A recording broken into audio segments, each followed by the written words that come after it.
Saudara-saudara sekalian ya. Wa qala idzan, Allah kemudian berfirman, bismillahirrahmanirrahim. Innallaha wa malaikatahu yusalluna 'alan nabi. Ya ayyuhalladzina amanu shallu 'alaihi wa sallimu taslima. Sesungguhnya Allah dan para malaikatnya bersalawat kepada Rasulullah Muhammad sallallahu alaihi wasallam, maka wahai orang-orang yang beriman, bersalawatlah kalian kepada Rasulullah dengan sebaik-baik salawat. Sadaqallahul azim, maha benar Allah dengan segala firman-Nya. Sallallahu ala Muhammad sallallahu alaihi wasallam. Sallallahu ala Muhammad sallallahu alaihi wasallam. Saya biasa kalau salawat kayak begini di Sulawesi, jamaah semua ikut. Di sini nalihat-lihati kak. Asanya kapa wakilongan ini. Ayo, sallallahu alaihi wasallam. Sallallahu ala Muhammad sallallahu alaihi wasallam. Kan jangan malas salawat. Kita biasa salawat. Saya salam. Salam. Pada ceng capo. Sallallahu ala Muhammad sallallahu alaihi wasallam. Sallallahu ala Muhammad sallallahu alaihi wasallam. Ibu bapak, saudara-saudara sekalian yang insya Allah dimuliakan dan dirahmati oleh Allah subhanahu wa ta'ala. Suatu ketika di Madinah sangat panas. Begitu panasnya, tidak ada orang yang keluar dari rumahnya. Cokong asing nih. Sembunyi semua di rumah. Kenapa? Takut dengan sengatan matahari. Dalam keadaan panas itu, tiba-tiba keluar rumah seorang manusia, berlari-lari kecil, lari dia. Kenapa? Takut kena matahari. Menuju ke masjid. Siapa dia? Tak lain adalah Abu Bakar Siddiq. Datang ke masjid. Selang beberapa saat, keluar rumah lagi seorang manusia, juga berlari-lari kecil. Kenapa? Dia takut sengatan matahari, maka dia lari supaya tidak lama kena matahari. Lari kemana? Juga ke masjid. Tak lain adalah Umar bin Khattab. Sampai di masjid, Umar berkata, Assalamualaikum warahmatullahi wabarakatuh ya Abu Bakar. Abu Bakar menjawab, Waalaikumsalam warahmatullahi wabarakatuh ya Umar. Umar bertanya, Abu Bakar, siang-siang begini tidak biasanya kau di masjid. Kenapa kau ada di masjid ini? Abu Bakar berkata, saya lapar di rumah, saya panas di rumah, maka saya datang di masjid. Daripada saya cuma lapar dan panas di rumah, mending saya datang di masjid, lapar, panas, dapat pahala. Begitu? Ya. Lalu Abu Bakar balik bertanya, kau juga Umar? Kenapa kau ada di masjid? Tidak biasanya siang-siang begini kau di masjid. Ada apa gerangan? Umar menjawab, sama dong. Saya juga panas kak.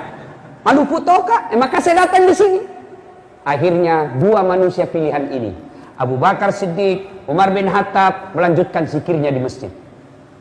Selang beberapa saat, keluar rumah seorang manusia, tidak lari, dia jalan santai saja. Kemana beliau jalan, di situ ada awan melindunginya. Beliau ke kanan, awan juga ke kanan. Beliau ke kiri, awan juga ke kiri. Tidak pernah disentuh matahari secara langsung. Kenapa? Allah melindunginya dari sengatan matahari melalui awan. Dia tak lain adalah Muhammad sallallahu alaihi wasallam. Sampai Nabi di masjid, Assalamualaikum warahmatullahi wabarakatuh. Wahai saudaraku, ini salamnya orang Islam. Salam yang sempurna. Ikhlas, sempurnakan ucapannya. Biasanya kita orang Islam, salamnya tidak ikhlas, tidak sempurna. Apa Jina bilang? Assalamualaikum, salam. Kalau kita terima telepon, salam. Magako, yuk, salam. Apa itu bos? Perjelas. Assalamualaikum warahmatullahi wabarakatuh. Itu salam yang betul. Biasanya kita, ada malah mahasiswaku bilang saja, Ustaz, assalamualaikum. Bisa gitu assalamualaikum. Nangis kayak tong SMS. Ada juga yang lebih parah, Nabila saja aswabar. Apalagi itu aswabar. Assalamualaikum warahmatullahi wabarakatuh. Jangan sempurnakan salam kita. Assalamualaikum, semoga keselamatan bagimu. Warahmatullahi, rahmat Allah menyertaimu.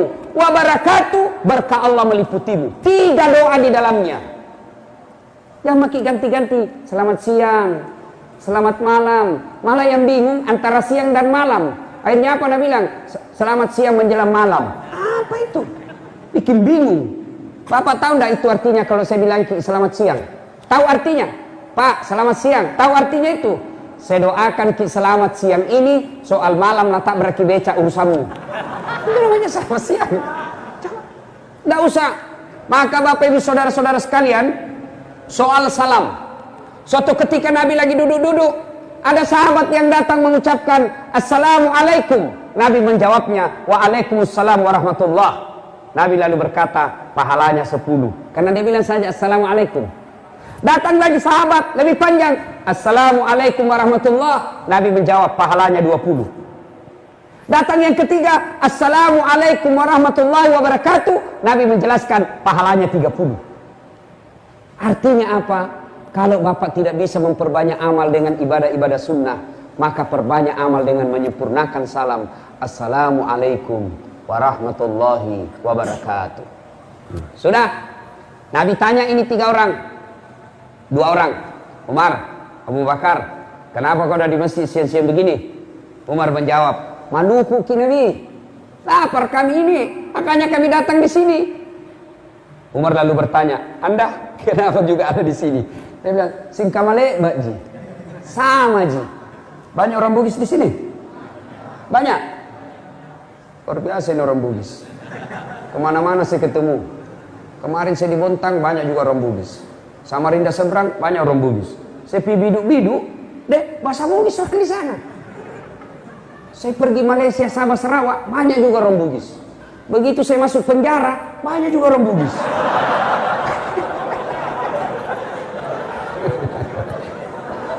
Bapak saudara-saudara sekalian, nah sudah. Ini orang Bugis jago ini Pak. Tidak mau dikalah sama Udin. Pernah dengar Udin sedunia? Pernah? Udin sedunia. Orang Bugis punya ambok sedunia. Ambok yang banyak rezekinya namanya ambok dande. Ambok yang beruntun terus kalau berbisnis, ambok upe. Ambok yang banyak di bengkel, ambok tang. Ambok yang tidak pernah lolos, ambok saka. Ambok yang banyak di toko perhiasan, ambok intang. Ambok yang suka naik ke tamannya, ambo ente.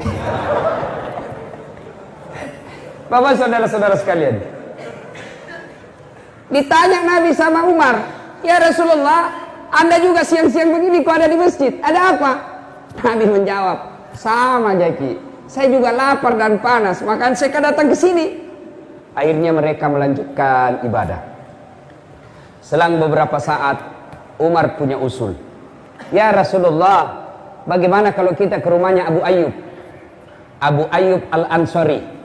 Abu Ayyub ini ketika Nabi hijrah dari Mekah ke Madinah, Abu Ayyub lah orang pertama yang menyambut Nabi dengan rumah yang bagus, ditawari rumah. Abu Ayyub Al-Ansari juga inilah yang menyeberang ke Turki sekarang. Dulu namanya Istanbul, Konstantinopel. Sekarang namanya Istanbul, dulu namanya Konstantinopel.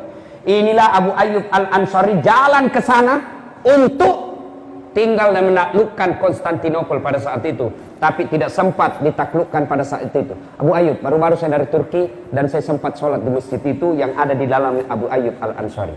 Bapak saudara-saudara sekalian, Abu Ayyub ini hebatnya, dia di Madinah kaya, malabo, kaya, dermawan, kaya, suka bantu orang, tidak seperti kita sekarang.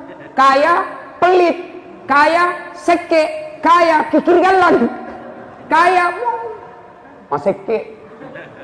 Ada di sini kaya seke? Ada? Ada? Ada enggak orang kaya pelit di sini? Ada? Tidak ada? Kita buktikan nanti kalau diedarkan celengan. Jangan memang kau tinggalkan masjid. Yang tinggalkan masjid saya doakan kanda lagi. Yang memang kau tinggalkan kita buktikan nanti. Siapa yang tidak isi celengan berarti seke. Kas keluar memang iwambu. Pasal dia memang nih. Ya Bapak, saudara-saudara sekalian. Nah, Abu Ayyub ini hebatnya kaya dermawan. Maka Nabi, Abu Bakar, Umar datang ke rumah Abu Ayyub. Assalamualaikum warahmatullahi wabarakatuh. Tidak ada jawaban. Ulang lagi. Assalamualaikum warahmatullahi wabarakatuh. Tiba-tiba salam dijawab oleh perempuan. Waalaikumsalam warahmatullahi wabarakatuh. Sini Ki, masuk Ki. Ya Rasulullah. Gembira ini ibu-ibu. Istrinya rupanya Abu Ayyub. Lalu istrinya Abu Ayyub berkata, ya Rasulullah, tama Ki mai. Masuk Ki. Nabi bertanya, mana suamimu? Oh, baru saja dia keluar. Tapi sebentar lagi akan datang. Tama nih, masuk Ki. Sambil menunggu sini. Nabi bersabda, tidak boleh kami masuk ke rumahmu tanpa izin suamimu. Saya ulang, tidak boleh kami masuk ke rumahmu tanpa izin suamimu. Padahal ini Nabi, manusia pilihan, tidak mau masuk ke dalam rumah karena tanpa izin suami yang punya rumah. Ini yang banyak dilanggar perempuan sekarang. Begitu pergi suaminya langsung telepon tamang SMA-nya dulu. Datang aku. Pergi nih, cepat kok. 20 menit selesai nih. Coba, Bu. Halo Ibu. Ibu, dengar baik-baik Bu. Tidak boleh atau haram memasukkan laki-laki lain di rumah Ibu tanpa izin oleh suami. Bagaimana kalau sepupu satu kalinya Ustaz? Tidak boleh. Sepupu dua kali? Tidak boleh. Sepupu lain kali? Lebih tidak boleh lagi. Sekarang ini banyak melanggar ini perempuan. Sudah hilang ketaatannya kepada suami. Ini khusus ini sebab ini Ibu. Halo ibu-ibu. Ibu, yang paling banyak sebab ibu-ibu nanti masuk neraka gara-gara tidak taat sama suami. Coba sama istri sekarang. Makutu. Paballo. Ada semua itu jenis sedo di anunya. Nah kira barangkali tembok itu bukaan. Kuning, biru, abu-abu, coklat. Kira sudah tahu perhatian istri. Coba. Suaminya disiksa. Baik kalau berdandan baru rajin. Ini rajin berdandan malas. Istri seperti ini susah masuk surga Ibu. Bu dengar. Yang namanya istri jangankan keluar rumah tanpa izin suami. Puasa Senin Kamis saja. Puasa Senin Kamis tanpa izin suami haram. Dengar. Puasa sunnah tanpa izin suami haram. Misal pengantin baru. Suaminya cuti Senin. Langsung istrinya puasa hari Senin. Jangan puasa kalau suami tak cuti baru pengantin baru. Jangan kau ketawa anak muda, ini urusan orang tua. Mengerti jadi maksudnya toh? Tak boleh itu is. Bahkan ibu bapak saudara-saudara sekalian, kalau ibu tetap misalnya suami tak, Bu pulang ke ini, kenapa? Naik spanning. Dia bilang puasa kah Pak? Ketika dia lanjutkan puasanya, bukan dia dapat pahala, tapi laknat Allah bagi perempuan ini. Makanya Ibu, tidak boleh itu kita tidak taat. Bagaimana kalau suamiku pamotor Ustaz? Suamiku peselingkuh, suamiku tidak sholat, suamiku tukang judi. Urusannya dia dengan Allah. Ibu tidak punya dosa. Itu enaknya jadi perempuan. Itu enaknya jadi perempuan. Perempuan itu tidak bertanggung jawab dosanya kepada suami. Beda kami suami. Meskipun suaminya Ustaz, suaminya penghafal Quran, tapi istrinya tidak pakai jilbab. Istrinya tukang gosip, istrinya suka bertengkar sama tetangga. Sebelum istrinya masuk neraka, suaminya dulu di depannya. Hati-hati Pak. Satu saja susah diurus, apalagi mau poligami. Banyaknya orang sekarang tidak mampu. Dia mampu, tidak mau berkurban, padahal dia mampu. Sebaliknya, dia tidak mampu mau poligami.